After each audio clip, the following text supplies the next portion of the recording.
Okay. All right, well, we can go ahead and start. Thank you all for coming. No one else is out there, so I'll wait one last minute. Some people show up a couple minutes in. Either way, we're all good. Buffy, can you see? Yeah, I can see that. Okay, so as I was saying, keep trying to get the fire department, but you know they're busy doing other things. That's for the best. Let me read the agenda here. Safety report. Officer Steffens, if she shows up, she'll come in. We'll transition her into the meeting. No problem at all. So we'll just get to the meat. The topic today is fire prevention and preparation. I threw this together, and you'll see on this next slide. I'm not an expert. This is to remind us of a few tips we've learned. We should be mindful. If you, like I said, if you guys have anything to add, please throw it up here. It's just a couple things we should learn in our neighborhood and in the day and age we live in. We also have to deal with arson around here, so it's always good to know just a few more tips. So why talk about fire? These are actually both from South Toledo. There's a chart up home, and this is a fire on Eastern on the other side of Broadway. They can happen anytime. No one's safe. They can. So my brother's best friend lived down the street from us. One day they left. They came home. Their washer and dryer was left on. Their dryer was left on. Everything they had was gone. They relied on neighbors to help shelter them. We actually took in my brother's best friend for a little bit. They needed clothes. They needed a place to stay. They needed food. They needed to get back on their feet. They needed help from the community. So just be mindful. If you see a house go up in flames next to you, and if you know the person or not, or if you're comfortable, feel free to reach out, offer some help, offer some resources, who they can call, etc. So fires can be scary. That's also why we need to prepare. So if we know what we're doing ahead of time, we won't be scared if, God forbid, the time comes when there is a fire in our lives. We should take this as a precautionary thing, not a reactive thing. You don't want to be caught with a fire and you don't know what to do. Like I said, arson is a fact of life. There are a few houses in our neighborhood that have burned. Not saying it was arson, but there have been some cases all over Toledo, really. But a few years ago, there was a string of arsons, and they were thinking it was insurance, but it is a criminal act. Be on the watch for that, but also be prepared for it. Some techniques can seem obvious, but also some are not so obvious, and that's why we're kind of talk about this next part. So, grab a fire extinguisher, put a fire out. Well, you see here, there's 5 different fire extinguishers, so hopefully you grab the right one. Over here, and we'll have this on our website, so if anybody really wants to dive into this. These are the classes that are over here, A, B, C, D, and K for kitchen. There's also electrical, which C is divided into. C also has flammable gases. So this chart will tell you what you can use to put out the fire. Main point is be mindful of what you're using when you're using it. It could make it worse or could do nothing at all. It could be a waste of time, and those precious minutes could be risking your life trying to put out this fire when you're not going to put it out at all. I'm going to hold that slide for a minute. Yep. We have fire extinguisher in our kitchen. What kind is it? Red. A red can with a black hose. Exactly. So most people get one. We got ours from Menards. It was $40. It was for the medium size one. Oh, you have a question? Go ahead. We have fire extinguishers too. You have 2 of them? Good job. We'll get to that later. You're actually supposed to have 1 for every 40 feet of distance. So you guys are probably doing the right thing having 2 of them. We only have 1. We didn't know these rules yet, so I'm learning 2 here today, so that's a good thing. So, like Howard and Sarah were saying, So everybody gets the red canister with the black hose. You will be able to see the letter on there, and you should be able to read it. Go ahead. Okay, I was gonna ask if each one has what letter on it. Yeah, and the box should tell you as well. And they're marked, Yeah. just like, I mean, you probably grab that out right there, but. Actually, brought one, left it in the car. So that they tell you which one, each of them are all marked, and they're color coded. All of them have different colors, so, so look for the color, pretty much you'll know if you just look at the code. Which one is sold most generally for houses? Kitchen. The kitchen one? And that's good for the kitchen. So kitchen fires, your grease fires, the ones you normally want to smother, put a lid on. We'll get to that too. This one probably as well as the normal, cloth, paper, plastic, things we think about catching on fire. The other ones are more specialized, I'd say. We move on just. So type A, and this is all in reference to this. Again, it will all be online. So again, type A is for ordinary fires, cloth, wood, rubber, paper, plastic, and the writing's a little small, so I'll say them out loud. Type B, combustible liquids, gasoline, grease, oil, and then down here is what each class or type uses to put out the fire. So for ordinary fires, water, foam, dry powder, or wet chemicals. Type B uses foam, dry powder, CO2. Type C, again, pay attention. There will be differences of breakdowns. Go across state lines, there's probably different ones. I'm sure they are nationalized, but there will be different ones. Type C, like I was saying, was listed as electrical and flammable gases, so be careful what you're putting out. For electrical, dry powder, CO2, gases, dry powder. So electrical fires, I just want to mention, again, appliances, anything that's plugged in, frayed cords, things that might be plugged in, touching water. If it's drawing power from an electrical source, you want the type C. Type D, and keep in mind, I'm not telling you to go out and buy all 4 of these. Maybe that'd be great, but just so you know, this is all just so you know, and just keep in mind, things seem simple, like the red canister and the black hose, but what do we know? Type D, flammable metals. They listed lithium. I was thinking battery. My mom actually tried to wrap some batteries in tin foil, and it was a conductor, so be careful. Tin foil seems like something you could, dispose of something like batteries in, but it acted as a conductor and heated up, so be careful. Kitchen fires is what we were getting to. So I worked at Taco Bell. We had both the red and the chemical fire, the kitchen fire.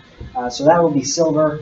If you are in a quick service restaurant and there's a fire, or in a restaurant, let the staff handle it first. Don't run up and be a hero. Where's your fire extinguisher? So let them do it. That is part of their training. Hopefully they're paying attention through the long, boring training videos. But that is part of it, at least for Taco Bell, I can say for sure.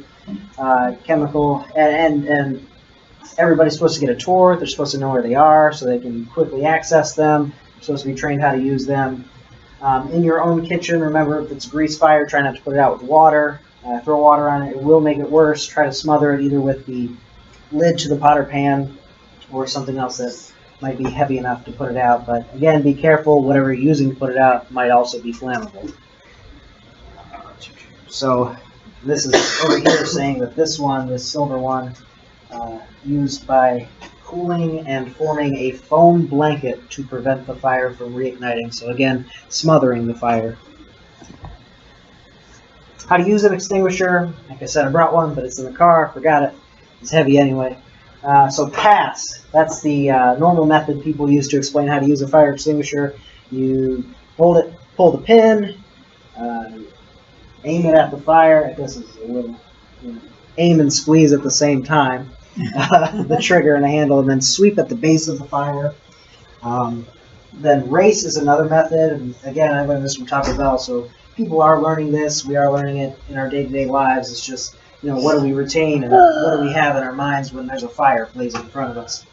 So race is rescue, alarm, confine, extinguish. Rescue those who you can, get them away from the fire. If they need help, Alarm, pull the fire alarm, let the fire department know, let everybody else know there's a fire. Don't scream it, try not to cause a panic. Try to stay as calm as possible. Confine the fire if you can lock it in one room. Maybe there's a freezer, that'd be lucky. Yeah, if you can confine it, that's best. Not just for property damage, but spreading fire. But if you do confine it, I do want to point out, make sure the area is clear of people or pets or anything else. Extinguish only if you can. Do not try to be a hero. You will have seconds or minutes. And if it comes down to it, save yourself before the property or the business you work for. Save yourself. Don't be a hero. Stay alive. Everything can be rebuilt. When to call 911? Basically, whenever there's a fire. A fire is an emergency. It's a huge emergency. One that humans are not very capable of controlling unless you have superpowers. That'd be cool. So, Toledo Fire and Rescue Department, like we've been saying, we've met some cool firefighters. Everybody's cool. Everybody's trained. They're also trained for EMS-related work, so emergency medical-related work. Taxes go toward this. In some areas, fire departments have let houses burn because that person didn't pay taxes or didn't pay the local fine. Shouldn't have to worry about that in Toledo. So, short story of that is don't be afraid to call the fire department. That's what they're there for. They're here to help. 911 is the emergency. If you see a structure on fire or if you have your own fire, don't be afraid to call 911. Recharging a fire extinguisher. So the internet says every 6 years. This is something that most people probably don't even know you do. Recharge it. This is a little meter. It'll tell you what's going on there. Try to take it to a professional. There's one on Woodville over in Northwood. I'm sure there's a bunch of places anywhere where cop or fire department stuff is sold or promoted. Pay attention to it. Give it a look every once in a while. One day you'll go into the cabinet, you'll see your fire extinguisher expired 10 years ago. Well, that's not going to save anybody, so yeah, just keep an eye on it. And even if it's just when you have presentations about fire, just try to take a look. So having a fire extinguisher handy, like we were talking about earlier, I got one for $40. It's the medium-sized one. They have them for about $20. You can get them at home improvement stores or retail stores. There is a law, at least in Northwood, that every building's supposed to be equipped. Does anybody in here know? Is it the law every house? I feel like I looked into that when we moved into our new house. I feel like you might be required to have a fire extinguisher. Don't quote me. I don't think it is. Nope. Well, that's not good. So maybe get one anyway. Like Lexi was saying over here, it's not a bad idea to have two of them. Recommended to have one 40 feet from any other one you might have in the building or home. Upstairs, downstairs. Yeah, upstairs, downstairs, that'd be nice. I should get another one. If you're a business, you should have a clear indicator where people can see from across the store. Fire extinguisher here, a little arrow pointing, and mine actually came with the little decals and the bracket to put on the wall. So it all come together. Don't feel like you need to go 6 different places for this. Usually it'll be on there. When I was helping my cousin with her business in Northwood, the fire department was actually really helpful, and they noticed we didn't have one. They said, "Hey, can you get one?" We complied. We got one. Don't be afraid to have conversations with the professionals. They're there to help, like I said. There are different sizes or different specifications. We went over the different classes. Okay, there we go. Smoke detectors. Now, I brought a smoke detector. I'm sure you all know what they sound like. I won't set it off. So to set it off, push and hold to test it. A little button on here. Push it to hush it up. And then this one says test weekly. Now if you're noticing chirping in your house that you may have gone deaf to, but other people that come to your house find incredibly annoying. One guy was putting in a thermostat and he insisted I change it before he continued. Luckily, I had a battery. So at the bottom, 9-volt batteries usually in there. Stock up if you need to. 2013, I guess new structures are supposed to have a CO detector, a carbon monoxide detector. That might not be in Toledo again, no expert. And sometimes the fire department will actually hand out smoke alarms, smoke detectors to families during their presentations. And there's going to be a number at the end. You can even call to check on that if you need to. Fire escape plan. Did you do a fire escape plan in school? You had to draw your house and how to get out? Okay, well I did in school, so you might be coming up. So when kids are of age, trying to get them to know your house, know the layout, know the exits, windows, doors, just know how to get out of your house. Again, you'll only have minutes, maybe even seconds to get out. If you do go outside, again, there are children, you don't want them, wandering off, have a place to meet. Again, I went through this in school, so I'm sure if you guys haven't, you guys should be going over it again. I have a smoke detector in my bedroom. Does it chirp? It chirps. You might want to replace the battery. So 9-volt batteries. Oh, it chirps when you test it. Oh, okay, yeah, that's probably a good thing then. That means it's working. Yeah, your dad knows what's going on. Okay. Don't be afraid to post your plan. If you're going to a hotel or a business, they might be in the hallway, post it on the wall. Don't be afraid to do that in your own house. It doesn't really matter. You might have guests staying over. You might have kids staying over with your kids, sleeping the night or spending the night. So even let your guests know, and there's a safe place. Again, this is a rare thing. We shouldn't all, live in fear. Try to live our lives, but just be prepared, even the little things. I'm just gonna finish out with some little things. Dryer lint is very flammable.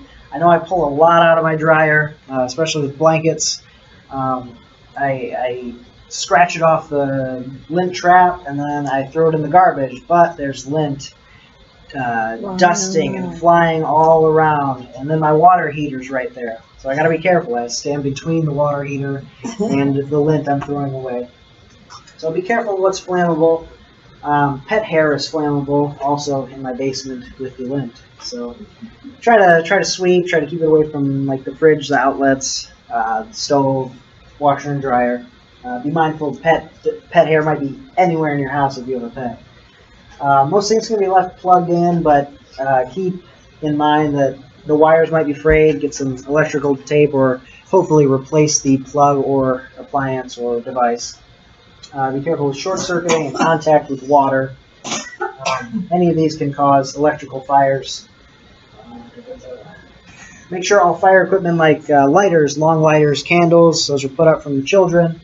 If children are mature enough, they're your kids, trust them, but you want to stay careful. Children will often play with fire because it is attractive to them, but it is very dangerous. Emergency, 911, can't repeat that enough, we all know the number. Non-emergency, 499-936-3550. That might be the TBD non-emergency as well. Again, fires are usually emergencies. 911 is your number. This is the Fire Prevention Bureau. We haven't had too much luck with them, but I did want to put it on here in case anybody wants to try their own luck. They do come to schools. They do talk to children. Maybe it's they do during the weekday kind of thing, so they were unable to come here. So, yeah, if you want to give them a try, 419-245-1140.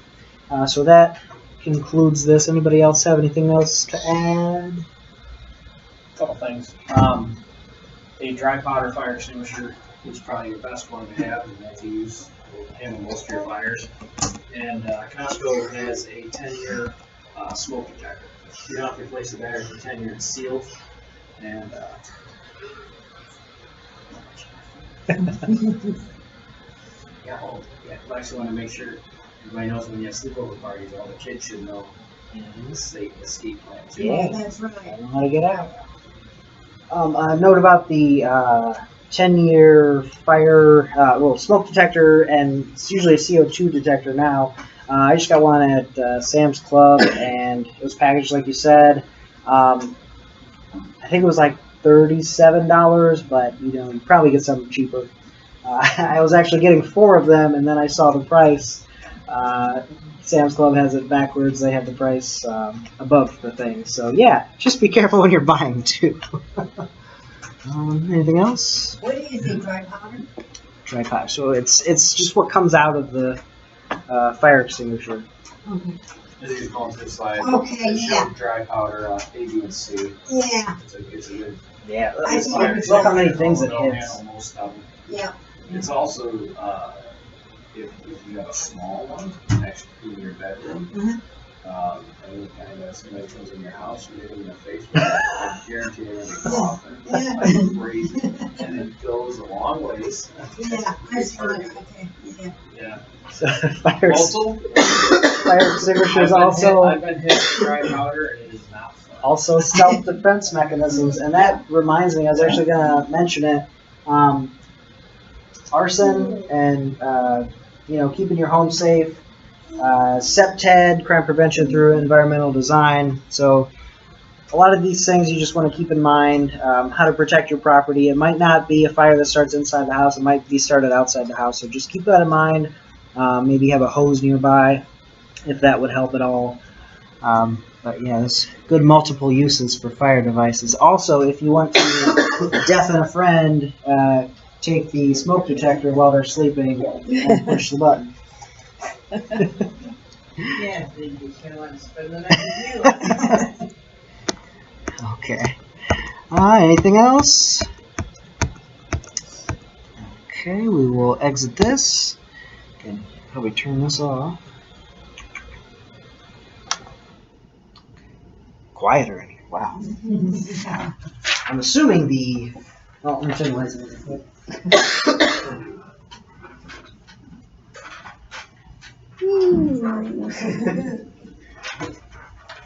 I'm running on like 3 hours of sleep. This is all shocking the senses. Okay, so the rest of the stuff we have tonight, pretty basic. We've been talking about it, but feel free to ask questions if you're newer to the conversation, or if you have any questions or comments or anything. So old business. Did everybody grab an agenda? Anybody need one? You got one. Okay, so just want to go over the goals one more time. Every year we set goals. Try to hit them as best we can. Beautification, safety, health and wellness, and community awareness are what we're doing. This fire presentation is community awareness, trying to get information out, and health and wellness. Stay safe, stay alive. Our website, ToledoBNO.com. It will have this information, usually has our newsletter, it has a couple other things like the projects we're working on and the Memorial Brick fundraiser we're kind of rolling out. Actually posted a couple months ago, but it was summer. We were trying to have our fun while we could. Okay, so that I'm going to skip down to the Memorial Brick fundraiser real quick since it's in my hand. At the Triangle, well, it's part of the next bullet anyway. At the Triangle, we will have a military memorial set up for service members, either living or who have given their lives or have passed on. You can reserve a brick for yourself or a family member. It's $30 for the engraving for what we have. 3 lines, 13 characters each. Spaces do count as lines. We do have these. These are also available on our website, ToledoBNO.com, under Memorial Brick Project. Is it on the website? Yeah. Can you give me one of those forms? Oh, yeah. We'll do something smooth. Okay, yeah, we're bringing these to the meetings now. We'll be going to VFWs, American Legion posts, Catholic War veterans. Oh, so you can see it's a popular thing now. He's got 3, we got a few already. So, yeah, if you want to memorialize someone, get their name out there. It'll be on a piece of city property at South Avenue and Airport Highway called the Triangle in the Burroughs neighborhood, and it'll be there and taken care of, and it'll last, and it'll be a nice thing. It'll be one part of a project that we are working on in the Burroughs neighborhood. We applied for a district improvement grant. We got $13,000 from the city of Toledo, and then we have been in touch with the Lucas County Land Bank because they helped us in 2017, I believe, with reinvestment in our neighborhood, raising our property value, helping us out. They have actually offered to take project management of the project so they can really push it, and this is what they do, so it'll definitely get done with them. They are already working on getting things done. They have also offered an additional $10,000 of Lucas County Land Bank money to the project, so it will be done the right way. It will be completed and successful. So that will include our little garden at the tip, which we're maintaining as best we can. Life's getting super busy, but we are still maintaining that. It will have where the mulches and weeds are right now. That will be covered with stones that'll be heavy enough so they're not all over traffic. In the stones will be set the military bricks, memorial bricks. Right past that will be military emblem, service branch, yard stones. So we'll have Army, Navy, Coast Guard, Marine Corps, and Air Force. So we'll have those 5 there, about 2 feet in diameter. Just want to have a broad representation. A lot of people have served their country. After that, we will have 3 flagpoles. The flags on there might vary a little from time to time. We will have the United States flag, the POW MIA flag, that's prisoner of war missing in action, the Ohio flag, Toledo flag, Lucas County flag, and we'll have a custom BNO flag that we'll try to raise when we have our meetings. So if you see the flags changing from time to time, that's okay. We are taking care of it. You get a Burroughs flag up there? A Burroughs flag, I'm not objecting to it. So Okay, I hear you. You have a Burroughs flag? Yeah, oh, we'll make one. Yeah. I can put it on a pole somewhere I am. And then after that, the thing we've been actually working on for 5 years, we just really wanted our neighborhood to be known. People should know that this is the Burroughs neighborhood. There are people here who care. This room's full of people who care. So we will be getting a stone sign that just says Burroughs neighborhood. Simple as that, but we want it to be nice. We want people to know we're here. We actually titled the project Burroughs on the Map, just to let people know we're here. We're here to help others do it. I've also offered help to Beverly, East Toledo, Arlington, anybody that really wants to apply for the City Council City of Toledo District Improvement Grant. I'm here to help. I wrote the grant for us, and it was successful, so hopefully I can help if you need it or if you want it. And then finally, at the very back end, the base of the triangle, if you will, there will be either low shrubs or low to no maintenance flowers there, just so it looks nice. Now, the land bank also owns a property on the corner of Danbury and South Avenue, where a home was just demolished. They, I believe, will be coordinating their project development with their landscaper to kind of have it match, to kind of show that it belongs, that our neighborhood's working cohesively. Any questions or comments on that? Preston's got some memorial bricks coming. I like it. Okay, Yep. so the property over on South at where Danbury crosses, the land bank owns it, or, I mean, what are their plans for that? So yeah, that's what I'm saying. That will.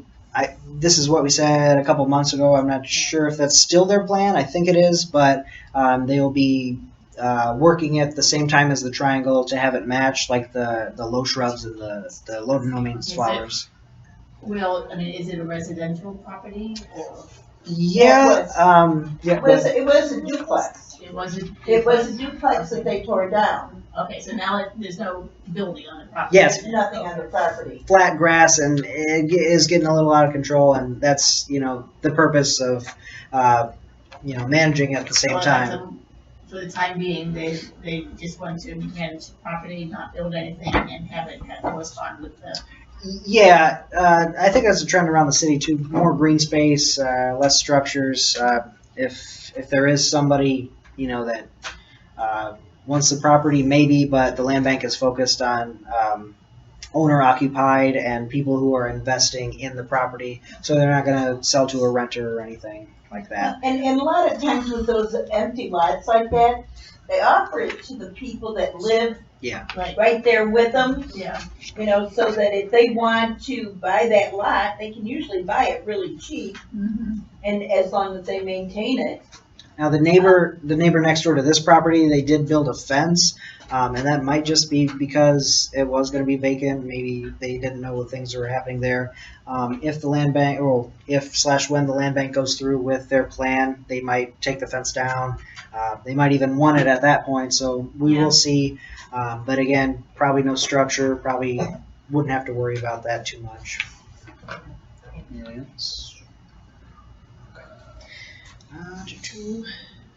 School supply drive, and keep in mind you don't have to donate school supplies just when school begins. You can do it year round. Come into your local school, drop off some school supplies. Students could use it, teachers could use it, administrators could even use it. So don't be afraid to be in touch with your school and try to give whatever you can. Our local school administrator, are there any particular supplies that are needed the most? Our biggest need is typically tissues. Tissues. With the weather and all that stuff, we've had some pretty cold ones recently, so, dealing with that kind of stuff. Disinfectant wipes, we try to do as best we can in trying to keep things sanitized, but God knows, anybody working with kids knows they don't share it and share it well. For the most part, we usually do pretty good with, school supply donations, but we always need pencils. Even though we don't test with favorite pencil more, but pencils are always a big, item. We can give away crayons, boxes of crayons, even if we have a surplus of them, but what we like to do sometimes is give away at Christmas time. Put them with a dollar coloring book and, not somebody's got another Christmas present open. Mm-hmm. So those are always some really simple things that, if you wanted to make a donation to, that would definitely help us tremendously. I'm not sure on the voice quality for this camera, so I'll say again, the basic school supplies you think of, pencils, crayons, they could either be used in the classroom or for school related. Incentives or anything. Yeah, incentives. Yeah, students learn well, behave even better when there are incentives, and that's just human nature. I'm sure we all know that. The school also puts together little Christmas presents with the simple donations, so anything you do can help in several different situations. And then some things you might not think about as school supplies, like tissues or disinfectant wipes, that could really help, especially when fall and winter finally get here. I know it's been a long, long summer. So again, feel free to reach out to your local school. They might have some ideas for things that we might not even think of. Okay, yes. Okay. So new business. Mr. Preston, do you know when trunk or treat is yet? Ooh, good question. Actually, what I can do is let you guys know tomorrow. It's probably on a calendar somewhere. We do plan on having that again this year. That seems to be a pretty good thing for the kids. We're going to be selling t-shirts, so if anybody's interested in getting a new t-shirt or a Burroughs t-shirt, we will be selling those here at the school. I think the price is like $7.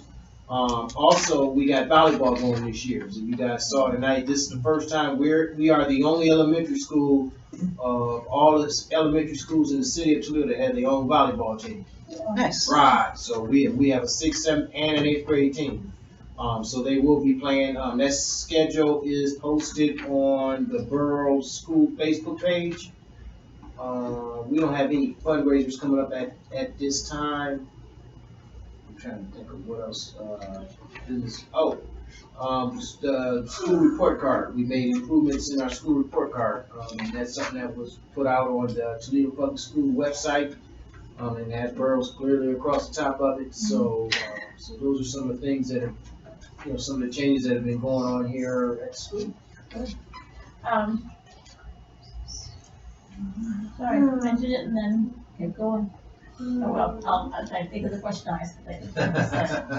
And recap of Burroughs Elementary, they're making improvements on their school report card.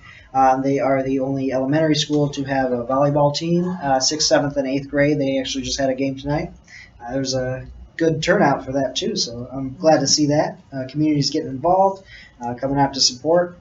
Burroughs will be selling t-shirts at the school. The price, we believe, is $7 if you get here and it's a little off. Take your time.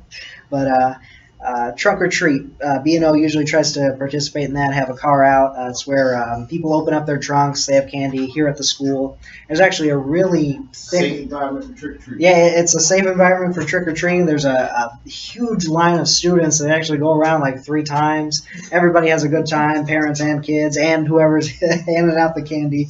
So it's a good way to get involved. BNO will be involved. We'll post that to let everybody know when that is. I believe my nieces and nephews even go to it, so I wish they'd share And their we're gonna candy. be asking for donations from people, right? Yeah. For the trunk or treat, Uh, for the the Burroughs. BNO usually provides 2 bags of candy. I know last year we donated. Okay, yeah. If anybody wants to donate candy, that's always welcome. I'm sure kids would love it too. Because I know, I remember taking stuff over to Marcia's, Okay, so I know if. maybe we got half. I don't. It's a lot of candy. Yeah, It's, if we like I can said get 3 people times. to donate, that helps. Okay, yep. So if you want to donate, you can reach out to us, Facebook, bno.group@yahoo.com, or you can reach out to the school, even donate some candy. I'm sure they have plenty of uses to put it to. BNO elections will be in November, and same time as, not same date, but same time as Toledo municipal elections. If you didn't get out to vote in the primary in September, the next chance to vote will be in November 5th. If you're not registered, you must be registered in Ohio 30 days before the election. Try to get registered, try to get out there, get out the vote, try to inform people. There are numerous sources of information out there. ToledoVotes.com is up and running and updated for 2019 candidates, so that is a good place to go, ToledoVotes.com. It's actually a nonpartisan site set up by the chairs of the different parties. A couple years ago for the at-large election, and now they're revamping it and updating it for this year. So again, inform yourself. We live in an information age. It's all out there. There's no excuse not to be informed anymore. Try to do your civic duty if you can. Upcoming meetings for us at the BNO. Our core meeting will be October 7th, 6:30 at the Toledo Heights Library. That's where we discuss really the nitty-gritty details of our organization and the direction. Then our next general meeting, we are switching to the 3rd Monday of the month for this year. That's why we're here on September 16th. So till the end of the year, we'll be doing the 3rd Monday of the month for our general meeting. So the next one is October 21st at 7 p.m. here at Burroughs Elementary. We might be in the library. We might be in the cafeteria. It might be better. Yeah, cafeteria's a whole lot better. It's a shorter walk here. Yeah, I understand that, but you got a lot more space in there. There's your old nice.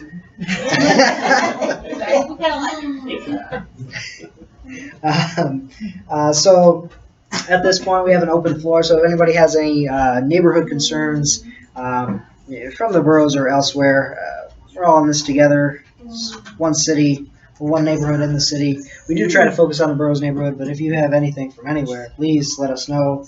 Might be able to help. Might be something we've come across before. Anybody have anything? I know that there's been some conversation, and I know a couple folks that are interested in buying that King's Court, that little nickel and dime bar down at the corner. Somebody's trying to reopen it. Club Kingdom? Yeah. Okay.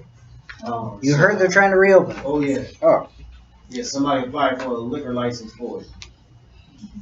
So, that's just something that, once again, we will have to be mindful of. I think we spoke passionately before about, that place was looking for trouble. So I will say directly, there was a lot of trouble coming out of Club Kingdom. We don't know the new owners. Hopefully they could be better, less guns, less drugs, and less public urination and partying all the time. So we're not saying nobody put a business there. We're saying please be responsible. We are a neighborhood. We do care. There are children here. So try to be responsible. We do not want to see what happened last time happen again. Now, see, I think, wasn't it stated at the very beginning that they can only get a liquor license if the business is the same as what the business before it had a liquor license for? I have no idea how that works, but I know. That was a restaurant. Yeah, but I know at some point there was some discussion about some people trying to buy it and trying to do something with it. Last we saw, there was a change in ownership from the man who owned it with the So I don't know drugs. how long that's going to be in the process, but I do know that there was some interest in it. So that's definitely a concern of mine. Would it be possible to, if that actually is happening, to meet with the folks who are applying for the liquor license for that location to get an idea of what they are planning on bringing? So if anybody knows this more than me, shout it out. I believe City Council is in charge of granting liquor licenses. City Council and the Toledo Police Department know our position on what happened in Club Kingdom last time, and they know we are here. They know the Burroughs Neighborhood Organization is here and we care. So we've seen before that they've actually told people before granting. So there's a sign being put up at the VFW. They actually told the VFW, hey, come check with the BNO first to see if that's all right. So City Council may direct them to reach out to us. VFW is really cool. We're really cool about it. So, it's not like you're going to come to a tribunal and we're going to stare you down. No, we're here. We care. We want to talk, and that's a business that could help our neighborhood. So if people are interested in talking and if they're willing to talk, of course, we're here. We have our meetings set. Everybody's welcome to come. They're public meetings. That being said, I'm not sure if they would be willing to talk to us, but if they are, we're always here to talk. Yeah, I don't think it'd be a bad idea to be proactive about it, because I agree with you that if we don't know who's coming into the neighborhood, you could be facing the same situation we did with past owners and. Well, then trying to track them down. I mean, I'm gonna be honest with you. From my perspective, just the people that I've heard that were interested in the location of the building. They own a couple other bars around town, and I don't know. Just one of my other concerns is also when you're at that corner, it's hard enough to drive there sober. Last thing we want to be dealing with is those people pulling out that parking lot at night, drunk, trying to manipulate that spot.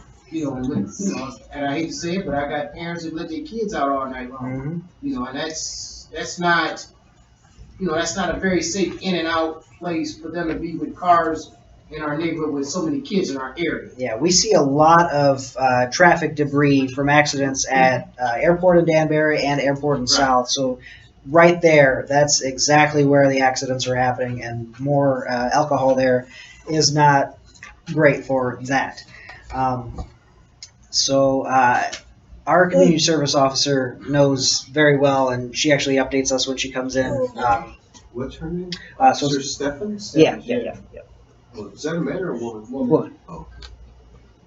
So you give her a call. She's pretty responsible about getting back to you and stuff. Emails. Yeah. So like I said, we're gonna try to keep an eye out on it. If I hear any more information, but I just want to give you guys a head up to start looking. If you start seeing people walking around there trying to, I don't know what kind of renovations they gonna need to do in place, but we can, at least have some conversation, some understanding as to what they're trying to do in that place. We don't want to get caught. And they say we open it up in a month and we don't know nothing. I agree. And that's. I know that the state liquor control agency would probably know who's applying for a liquor license for that address, so there's a way to research all that and find out who it is and have a conversation with them, because I agree with you that can, we don't want to respond to them after they're in, because that could be another, anyway, so. If you don't mind, I'd be interested in following up on that. Oh, sure. Yeah. Try to get some. Let me know, because like I said, I really, Okay. we know we ran into last time, and that's Mm-hmm. an unfortunate kids that walk past there in the morning come in. So for them to go in the back of that building and be messing around and whatever, and somebody poke themselves with a needle. There have been needles at the Triangle and the mulch. So Is that right? yeah. Oh yeah. So that's something. Be very careful. We have to keep an eye I on. realize that. Wow. Hang out the diabetics. Oh, I don't think so. I don't know why they'd be there. We don't hang out there. Donut shops. So I will say generally also, the BNO isn't everything. We try to represent our neighborhood as much as we can. But if there are citizens who do have projects of their own to help our neighborhood, if you bring them to us, we're here to help if we can. We might even disagree with something, but it doesn't hurt to try. We could all work together. But again, don't feel obligated to come through us. We try to be here and we try to advocate for our neighborhood, but you know, at the end of the day, this is everyone's neighborhood. It's not just ours. So if anybody has any projects like that, again, feel free to come. We might be able to help. Might even differ, but we're here. Anything else? Is that 50-50? Yeah, you got 50, you ready for it? Everybody's favorite time. If this kid wins, he's buying McDonald's. If he wins, if he wins. You know, 50-50? Okay, Robert. Conflict, because I'll get the McDonald's. Okay. Oh, wait, is she ready? Got it? 5, 6, 3, 8, 9, 8. You don't know. Oh,